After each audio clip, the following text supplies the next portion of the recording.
Well, hello guys, it's been a while.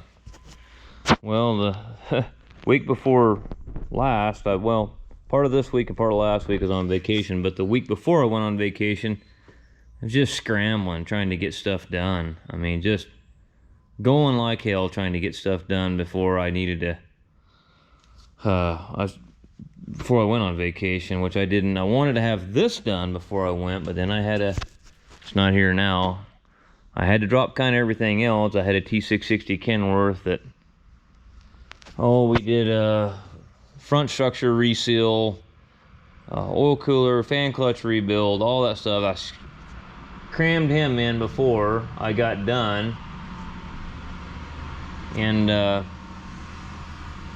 never did get time to get on this, which reminds me, I gotta call my wife back because now I'm trying to see. I knew every time I go on vacation, I get out of my rhythm of what I'm doing. I forget things. Of course, I took my keys out of this pickup and locked the doors, and the keys are hanging on the key holder at home. She's bringing the keys down to me, but I need to call her right quick because rear seal installer, it's at home. See if I can get her to get on video phone and go in there and get my seal installer out of the toolbox and bring it down here so I can put that in. This is a 4450. I haven't videoed anything on this, but 4450, and I'll explain stuff as I go along. But what happened on it is PTO totally shit the bed. Friction steels weld stuff together, and then the center hub, stripped the splines out. I got a new hub, shaft's okay. I got a new hub and owner. I'll kind of explain that as I get going along on this, but owner said just go ahead and do the whole tractor, rebuild the whole power shift because I've never touched it. So anyways, that's what we did. We ended up splitting it to do the PTO, and then we pulled the input planetary out and the output planetary out. And I've got most of the parts on hand now after being gone. I unwrapped a lot of that stuff here right before I left. They were actually here before I left. Here's all the friction materials and stuff like that in here. Anyways, I'm gonna go let this camera charge for a while, and I'm gonna kind of start setting stuff up and getting going again here. Okay guys, we're gonna start off with B1 brake. I got the seals out of it here. I'm trying to figure out what I'm gonna do with this camera because this old GoPro 8. I got two GoPro 8s. One of them is totally screwed up. I'm trying to remember what happened to it. There's so many things going on here at one time that I don't know whether I'm coming or going. I'm trying to think of all the things that I should have been doing here. Anyway, hang on. Let me get me a slurp of coffee here. Trying to get my mind right before get my mind right again. Okay, so this is B1 brake housing. Sometimes it's easier just to, what I do is sometimes I just get on JD Parts and use that in conjunction with the service manual. So let's go back over here to JD Parts, and then we'll just go into there, and then you can find out either that or you're going to be opening up individual sack with all those seals and going through every one. Let's just find out what maybe what seals these pistons takes before we get there. So going to power shift transmission, then I go to B1 brake. It should be down here on output planetary carrier. Are they showing the brakes, or what are they just showing the carrier? What are they doing here? Third planetary brake. No, I think they're the same. Fourth planetary brake, output planetary, third planetary brake and output planetary clutch, output planetary carrier, first and second planetary brakes. There we go. So we're on B1, which would be, and we're looking for number 4 and number 6. Okay. External oil rubber. Make sure there's not 3 or 4 different number 4s. So it looks like R44815 is one of them. There's an 8. There's one right there. What's this one here? Same number. Gonna be a lot of duplicate seals in this whole setup. Okay, so we know that's one of them. And that's real nice when they kink them and twist them all to hell. That's real nice. That's obviously going to be the inner one because it's smaller. And what is number 6? It's probably going to be a 44817. Wait a second. Please tell me that I'm on, like, I hope I looked up the right stuff, guys. Let's go. Hang on a second. There's 2 input planetary, input planetary, input planetary, first and second planetary brakes, power shift. Hopefully I looked up the right dim stuff here. Yeah, okay. Hang on. There's an E model on these tractors, and I just hope I didn't look up everything for an E as a suffix on it. Output planetary, it's going to be this one here. Should just be a plain 4450. Right, okay. Hopefully I didn't look up the wrong stuff. So those seals are the same as a 4050E or a 4250E or a 4450E. Okay, so it looks like all those are the same. So fortunately I didn't screw the pooch there. So now we're looking for a 44817. Let me lay these out, maybe some kind of chronological order here, maybe from right to left. There's 44815. What is this? This is an R57. That's completely different. I think that's for C3 or something like that. And these are all 44817s. Okay.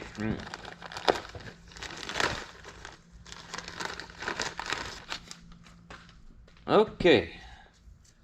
So let's put the piston seals on. Obviously, lips going down on the piston. This is the top part of the piston up here. This is down the way it is. So, and I got the frictions all soaking in some hydraulic fluid there.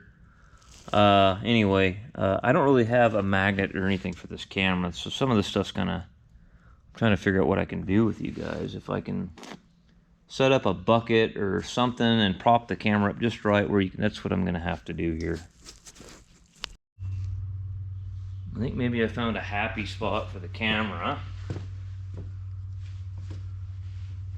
Okay, just get a little hydraulic fluid on my fingers here. Maybe just dip the seal down in the tractor hydraulic fluid. Remember, make sure the lip's down on it.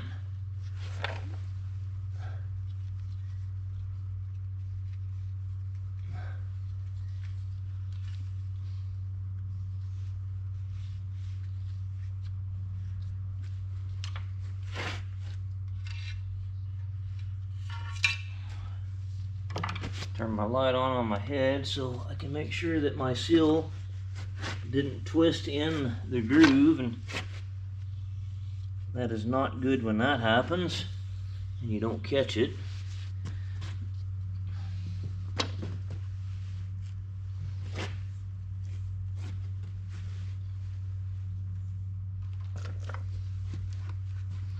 These generally aren't as bad as like an automotive transmission where you're trying to fight these lip seals in and get them to go. They're usually, hopefully that doesn't make me eat my words, but usually they're pretty easy to do. Seems like the automotive style seems like they can be kind of a bear to get them in there without cutting a lip on one of them. But let's see how this all goes here.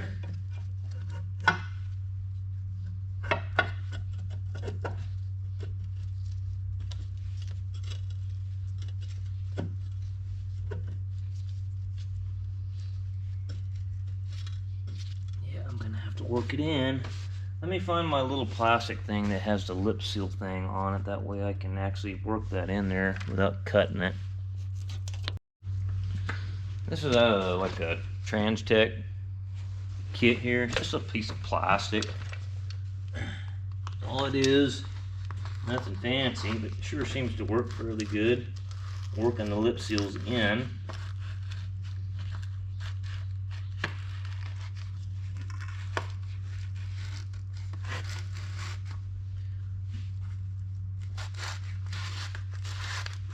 Just kind of roll it around there.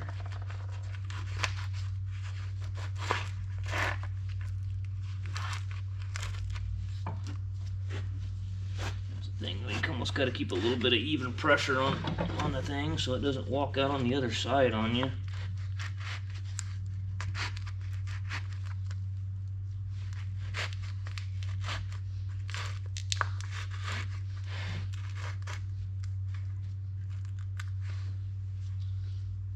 The inner one's kind of already facing down, and it's a little bit, just mainly this outer one you're trying to get worked in there.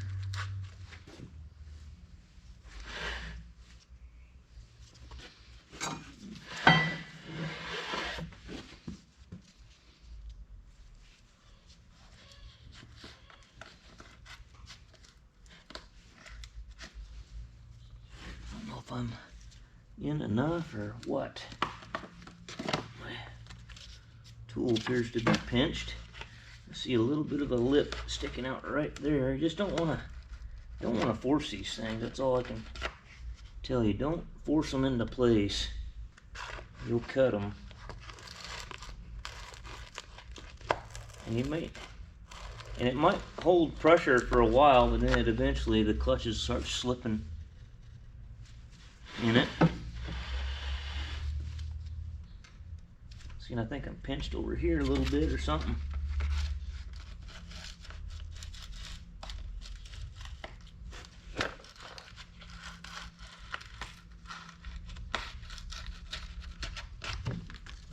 There it is. Okay, so it went in there. We didn't have to force anything.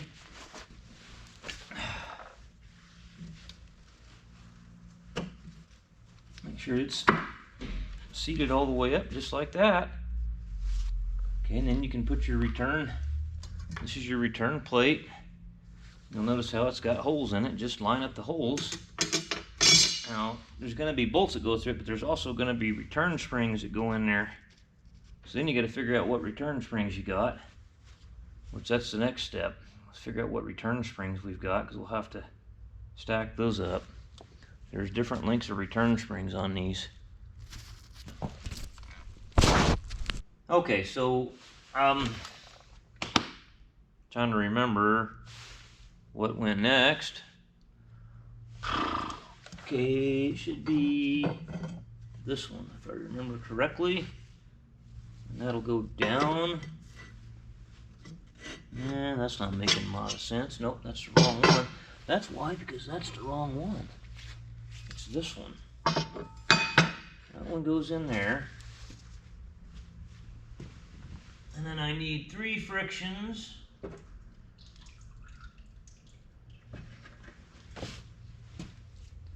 Start out with a friction.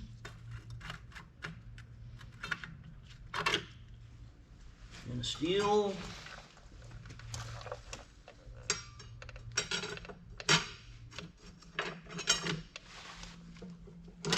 Just basically alternate them until you get to the end.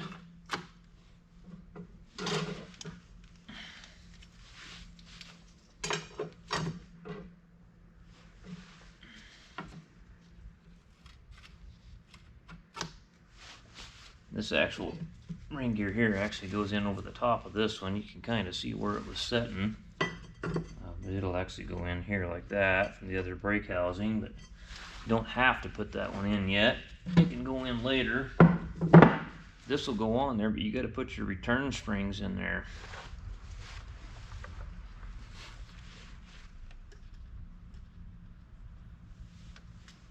I think the boss is here.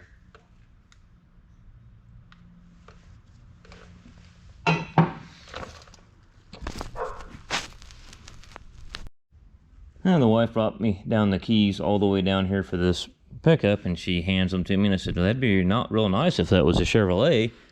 She goes, what? I said, see the Chevy insignia and the round fob? I said, that's a Chevy key. That's for that '03 Chevy of ours at home. Oh, shit, she says. I said, well, quit giving me a hard time about not having my act together. She's on her way to go get the keys for the pickup again. Okay. I can't remember if this is directional. Is there an offset side? I don't really think it matters on this actual return piston, but there is a dowel that it lines up with. There's two dowels, and obviously those are right, which I think it's going to be like this.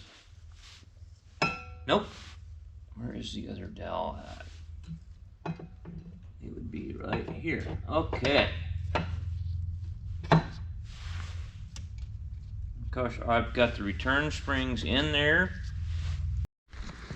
Okay, so B1 and B2 are very similar.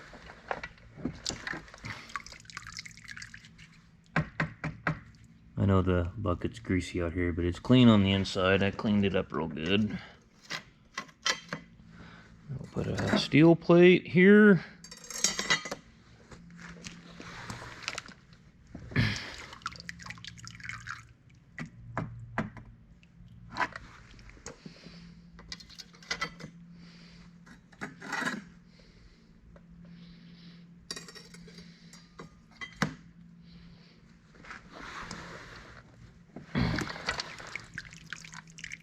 The last friction. That'll go there. And then these are all the old ones here. And that'll obviously go, you can kind of see, I guess it don't really matter, but I was trying to put the right side against the, this will go down like this, okay? Up against the springs, and then I got to go find the other brake housing and put on that. Okay, so like I said, on these piston seals, especially this one here on the housing, run your finger around that, make sure that that does not get a twist in it, because that'll really mess a guy up if he doesn't catch it. You'll notice it too when you're putting the piston back in. Hang on a second, I'm trying to. Wife, she's on the go looking for some kind of camera to me. I don't know, I'm trying to think about something different than GoPro. I'm kind of sick of GoPro, but alright, piston. Pretty much the same thing that we did on, this is actually B2, clutch housing. Just kind of work it around.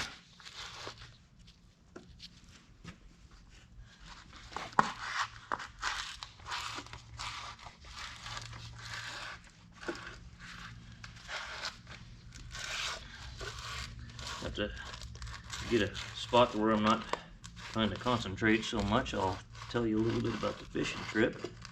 Trying to keep my mind on what I'm doing right now so we don't make any mistakes here, because it can be very costly to make a mistake here. Labor wise, usually the parts aren't too bad when you screw up a seal. It's all the time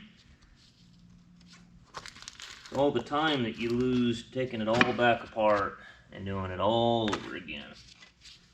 Okay, so one thing you'll have to really pay attention to on these power series of tractors, the 4050 you guys remember we did.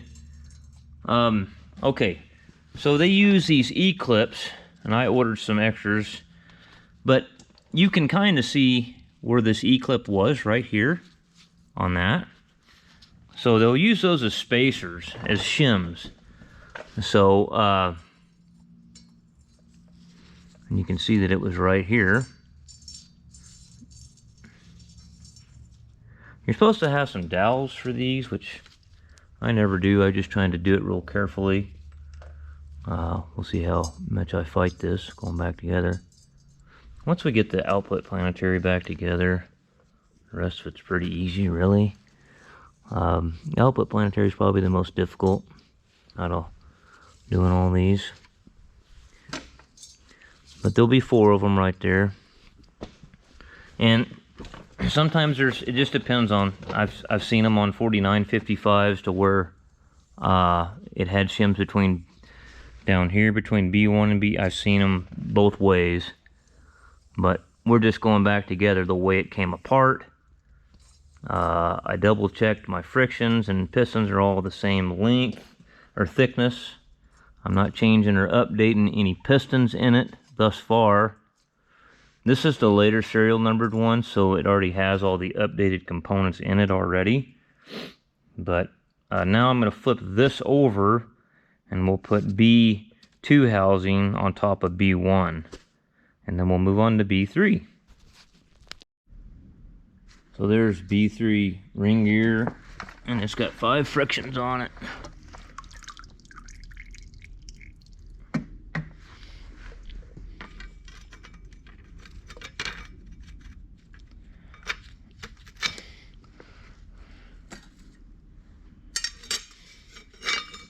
These tabs are going to line up kind of where your return springs and stuff are going to go right here.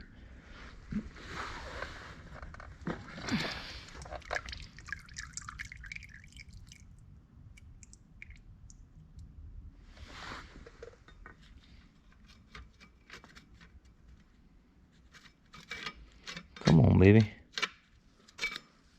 2. There's 5 of these on B3. Piece of green paint right there. I got 2 in. Guess I better go ahead and get C3 clutches and get them in there and get them soaking. 3.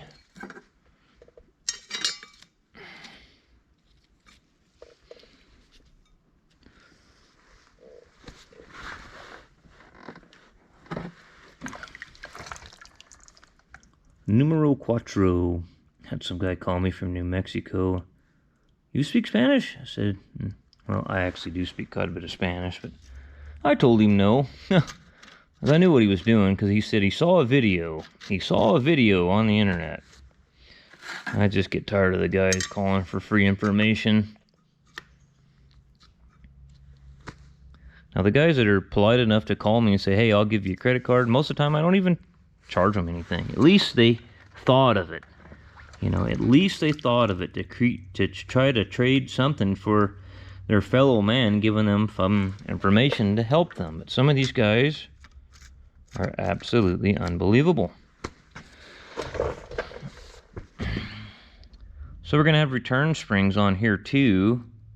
And those are the next ones. I think they're the 1 point. Let's look on the book here. Right here, we got return springs on B3 brake. They're 1.76 inch, so it's going to be the next longest ones. And I'm out of space to lay anything in this shop. Should be 2, 3. Why am I having... Oh, wait, there's 8. What am I thinking? Yeah, there's 2 on each... There's 2 on each one.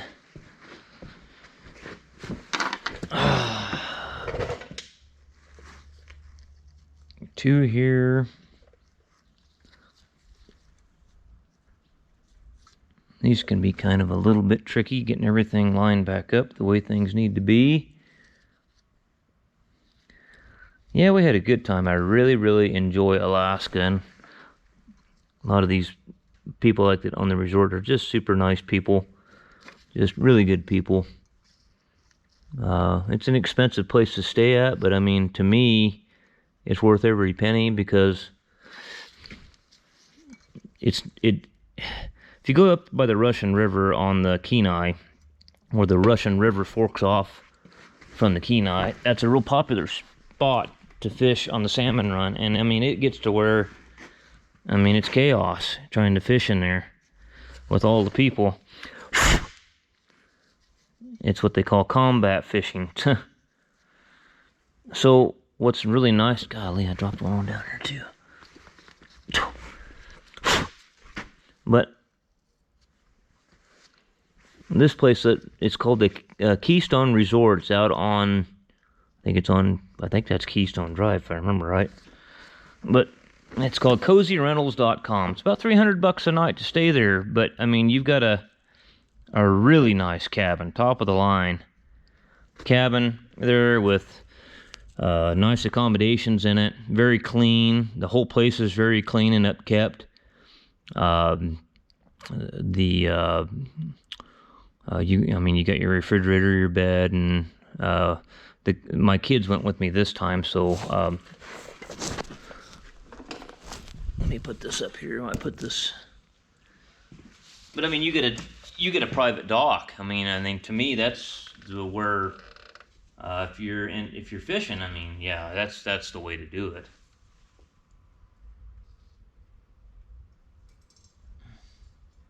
We brought back from a week's worth of fishing, and most of it was right down on the dock. We brought back 186 pounds of fish. Added to that is some halibut. We went on a halibut fishing trip too. As if you've been halibut fishing, you know it doesn't take long to fill up an ice chest with halibut. My son, he caught I didn't have much luck on the halibut end of things, but my son, he caught made a 45 pounder. That the gal on the boat next to us, she caught an 82-pound halibut. So yeah, pretty impressive, huh? Yeah, 82-pound fish. It doesn't take long to fill up an ice chest. This is B3. This should be B3 housing right here. Yeah. Let me get the part number off this housing to make sure we've got the right one. It's another thing you can do with your JD Parts website is confirm that you're grabbing the right part when you don't lay them out in the order they came out in, because again, I was in a frickin' hurry trying to get the hell out of here to go on vacation. There's the piston number. I'm not seeing the housing number, but this is the right housing because this will line up with this right here, so I know it's the right housing. Okay, so B4 brake housing. There should be, let's count them out here. Should have one friction, 2, 3. It should be 3 in there. Okay.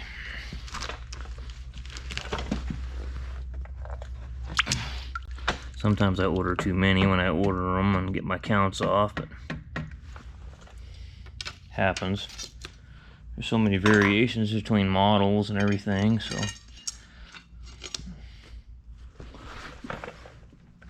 Like a 4050, it'll take different, and even a 40, get up into the large frames like the 4955s, and they take complete different. They're pretty much the same planetary transmission, but everything's bigger.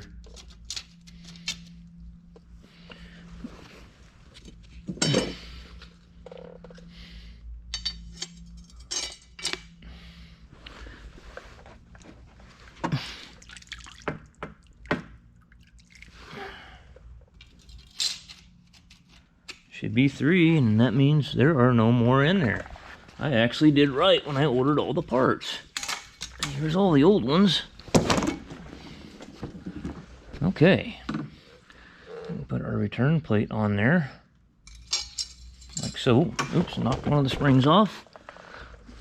And this housing's actually got some recesses in it for those to set. So let me get this straightened out. I need 2 hands. The one-handed situation's not working out too well. I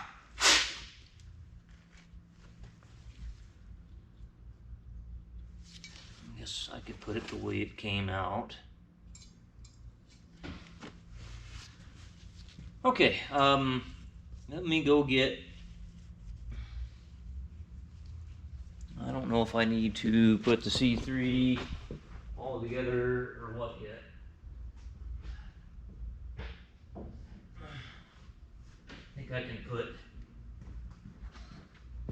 this together. Gotta put the piston seals in this one. Get the piston out of it.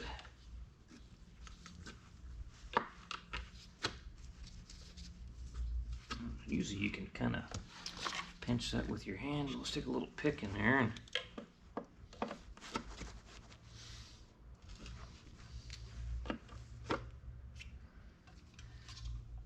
it's kind of work it around maybe. Interesting. Being kind of a pain in the ass.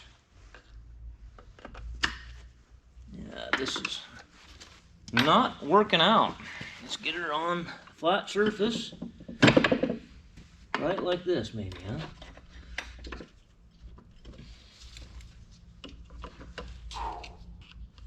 I'm already missing that Alaskan weather.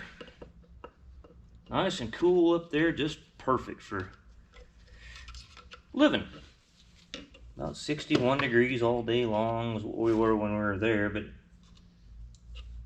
was kind of overcast, but it was nice. It's really nice when you're in 100-degree weather all the time, and then you go down there or up there, I should say, to Alaska and get in the nice cool weather.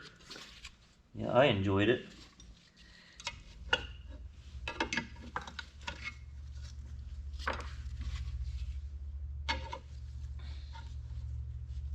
Come on, man.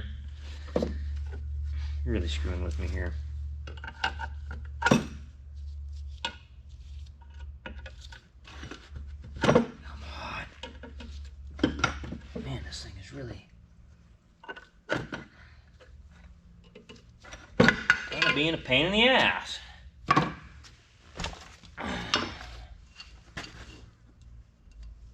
Sometimes when they're a real pain, I'll just take compressed air and just blow them out of there. Seems to work pretty damn good.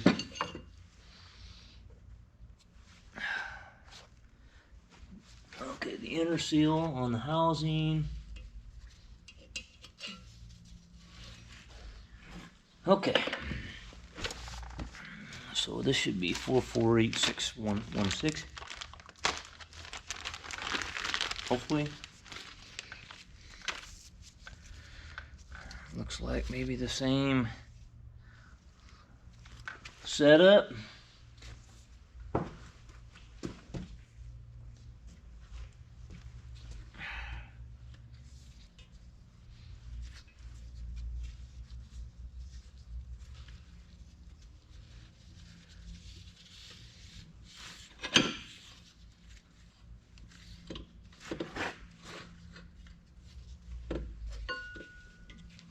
Turn my light on my head here so I can see what the hell I'm doing down in here.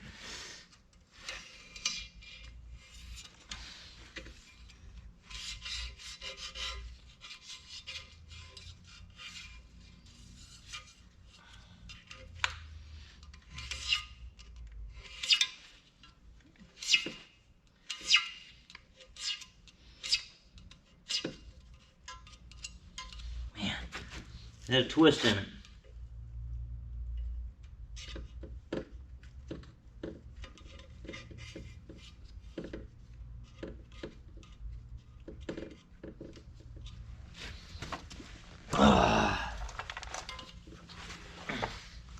Yeah, you get used to that cool weather, and boy, you don't want to come back to where it's 100 degrees, I'll tell you that.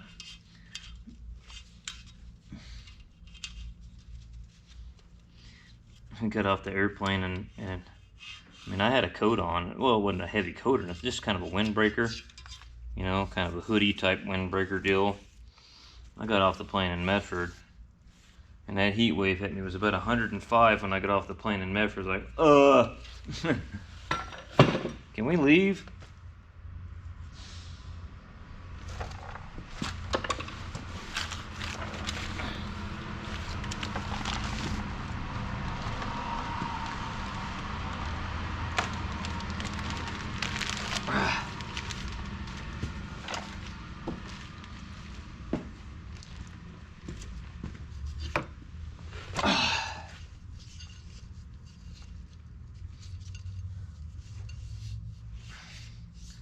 Yeah, we had a good time though.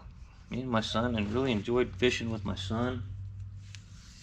On the same dock with him, just fishing.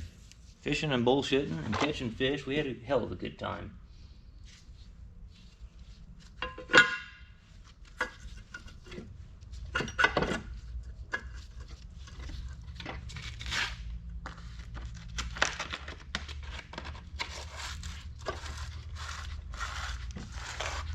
I'm getting older where I see that the way everything is in our society, and now more than ever, with the inflation and everything else, and the absolute theft from the working people, it's just theft, is all it is. I just realized more than ever that working 24 hours a day, it isn't worth it anymore. If I can survive and eat, that's about really all I'm really after, because you're not gaining anything anymore. You're just not gaining at all. You can try to pay your bills, that's all you can do.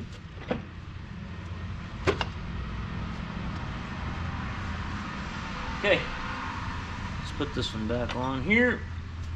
Put the camera up here maybe, I don't know. Should go like this, because this one's got a feed O-ring that goes in here somewhere, and there's a dowel right there. Uh-oh. Okay, so when you're sucking all this stuff together, just really read thoroughly on here, because you can really easily make a mistake. And if just with experience, you know that certain size bolts require a certain torque. And I knew that, see, that 4050 actually had 3/8 through bolts for the B1 through B4 housings. This one has 5/16, so obviously you're not going to torque them as much. So if you read this, install brake housing through bolts and tighten to 35 foot-pounds on models 4055 and 4255. I drop the camera.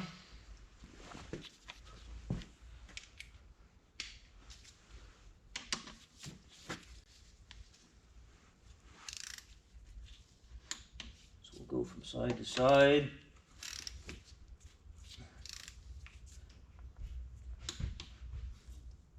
I'll get these other two here. Already got that one.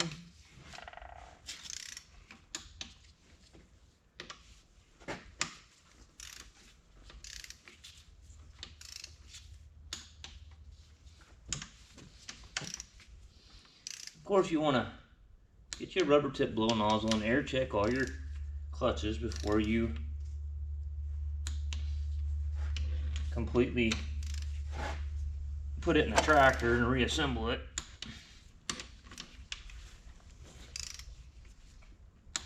Okay.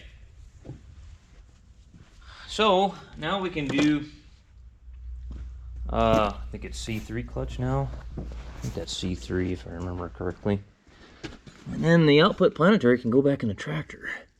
We'll look up here and see what it's called on the exploded diagram here, which would be this setup right here. Basically, let's go 30, it'll tell you here, 38, blah, blah, blah, clutch hub, 37, C3, yeah, that's what I thought. So, well, we're doing the PTO brake clutch pack.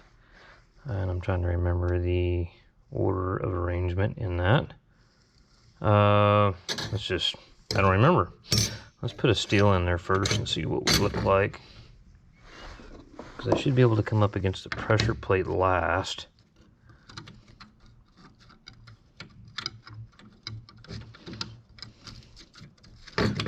Come on.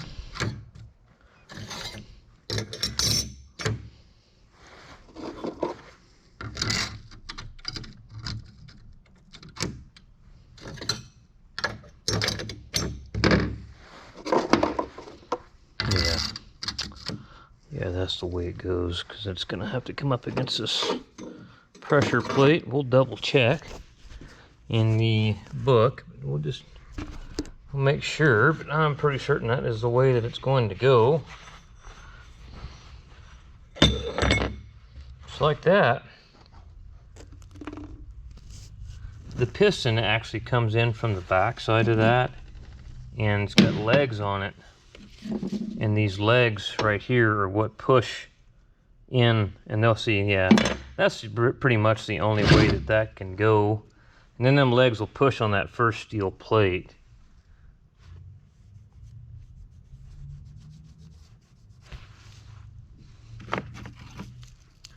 Trying to see here one of these other discs. Typically you won't see a PTO clutch brake all torn up usually.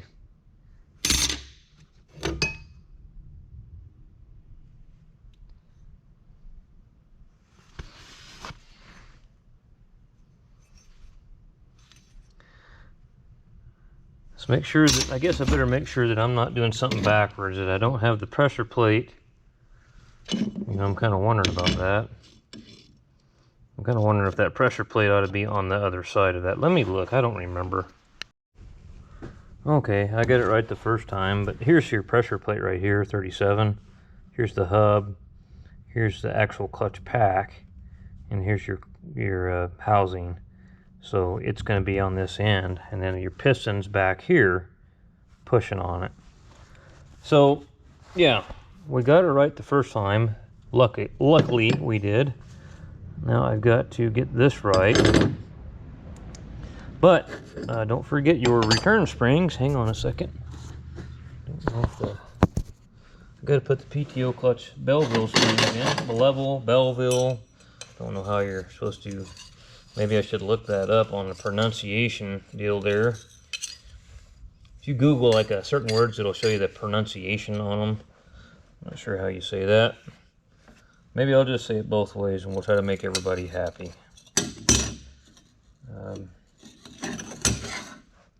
Yeah, you can see the line around that level spring where it was originally. Okay, so then you've got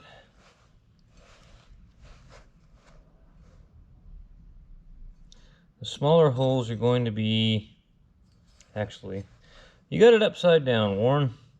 So this recess right here goes around where the spring is. Makes way more sense, doesn't it?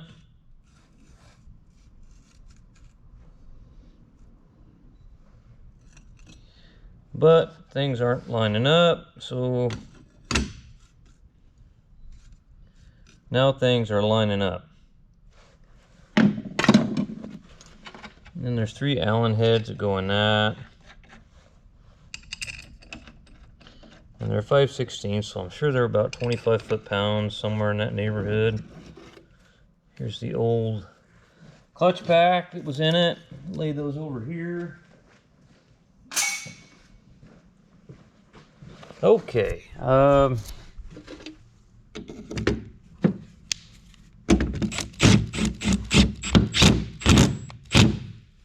have to look up the torque specifications for these. I'm not really 100% certain.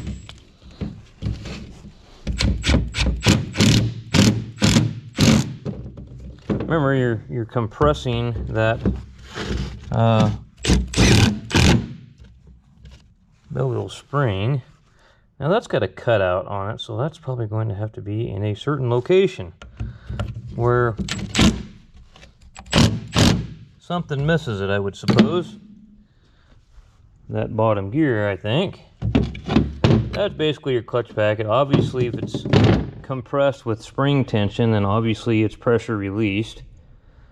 So let me look up the torque specs for that, and all I got to do is, you can see on the back side of this, here's where the legs come through the housing, and then when the piston actually applies, and the actual piston itself is going to be in the back side of this back here, pushing on that, or actually I shouldn't say really on the back, it'll be in here, but it'll be in just like this, and the actual oil comes through the case here. Should be a hole here somewhere. Right there, there's the hole. I'm just going to push on the piston and push it out, and what it's going to do actually is since it's spring applied, it's going to release it. So anyway, all right, let me find the seals for this. I need to put new seals on this, and then we'll put it back in there. Alright guys, so we're putting the clutch housing. Got the PTO clutch brake, everything's all done there. Got this idler gear back in here for the four-wheel drive. But you're going to have quad seals here. There'll be two here, one big one here, and two big ones over here. There's 5 total.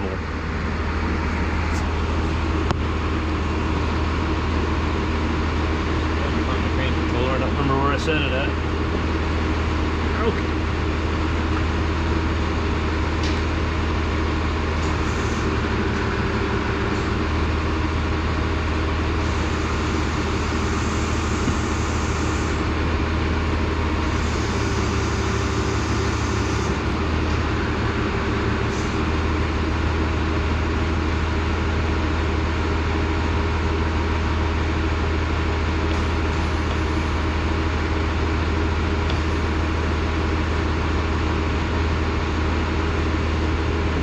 I think I'm close.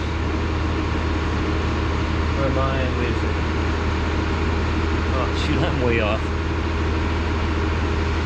I'm sitting there looking at that cross shaft there and I'm going, what the hell's going on? I'm way off.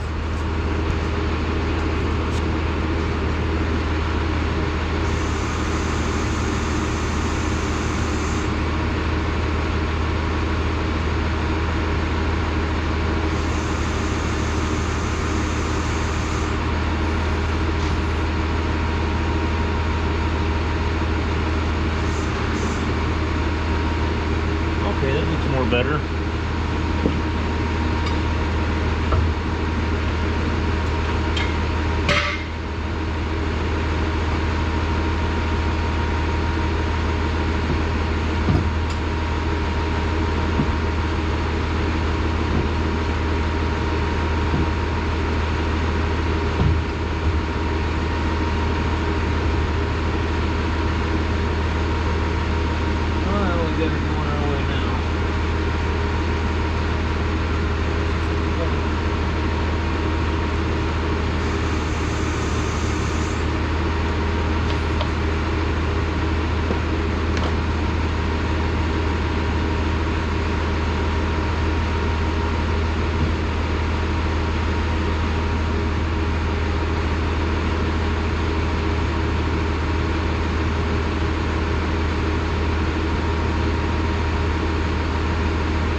We'll gently pull it in with the bolts.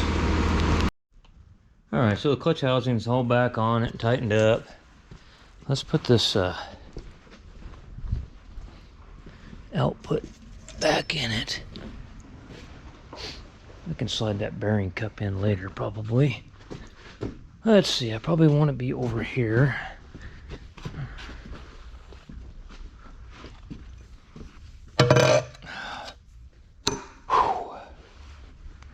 Boy, every time I go to Alaska, man, I sure eat good. Fish, halibut, it's pretty hard to beat. Especially halibut. The only thing that beats halibut usually is crab.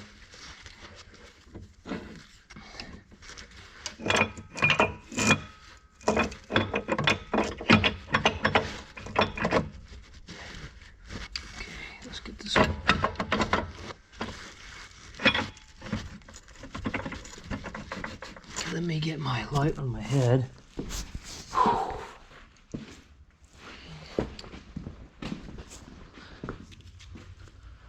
Got a Kenworth, a T880, pretty new truck out there that they backed one of the cats into that we got to get a group for, and it broke the rod, the support rod for the hood. It knocked a hole through the condenser. Did a number on it.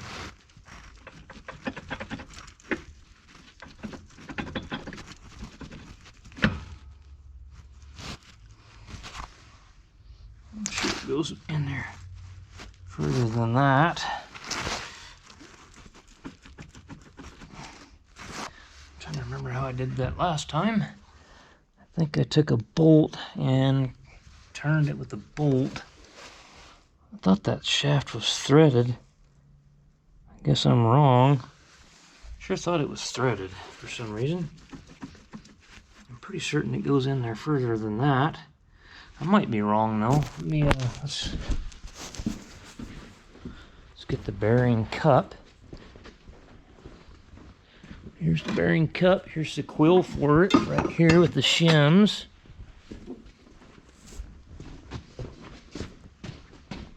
I'm pretty certain that it goes in there further than that. Yeah, it has to, because that bearing quill is not like recessed or anything, so I'm pretty certain it's got to go almost flush in there. So I guess I'll keep wiggling and shaking.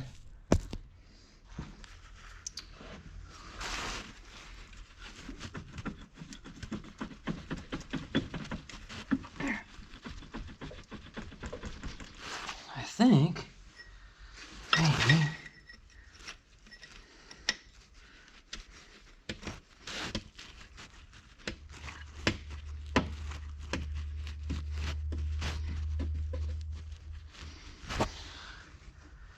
Okay, remember that's going to go down, so this one hydraulic line goes on there. And one of these, this top bolt, I believe is where the drip tray bolts to. And I don't tighten up these 3 bolts until I get this line started. That way I get a little bit of play in it.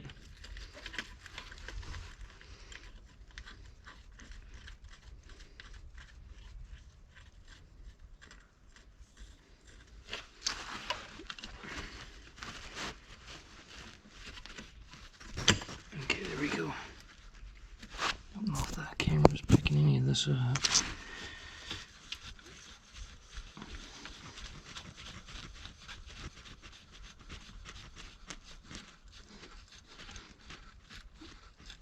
Okay, let's see here. I gotta go in further with it.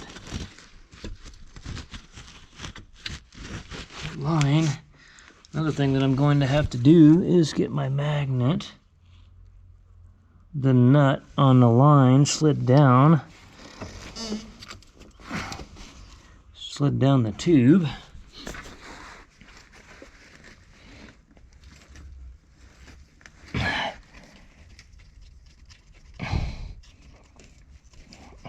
Yeah, there it is, way down there. That might be kind of fun getting it. I should have took a zip tie or something and wrapped it around the tube. It's what I usually do, but I forgot about it. So now we got to fish the nut back up the tube. And my wonderful wife got me a brand new magnet, if I can figure out what I did with it, because sometimes I don't know what the heck I'm doing. There it is. It's got a clip or something stuck to the end of it, which we don't need. All right, let's see if we can fish that nut back up the tube there and get it started. And then once we get that done, I mean, there's so many options after this. We could go ahead and throw the rock shaft back on it.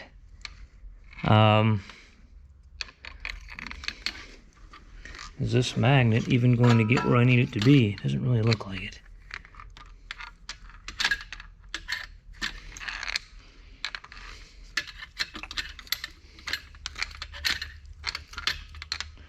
Let's see, did I even get it any closer?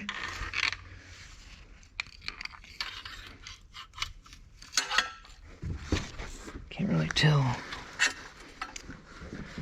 How about shorten it up? No.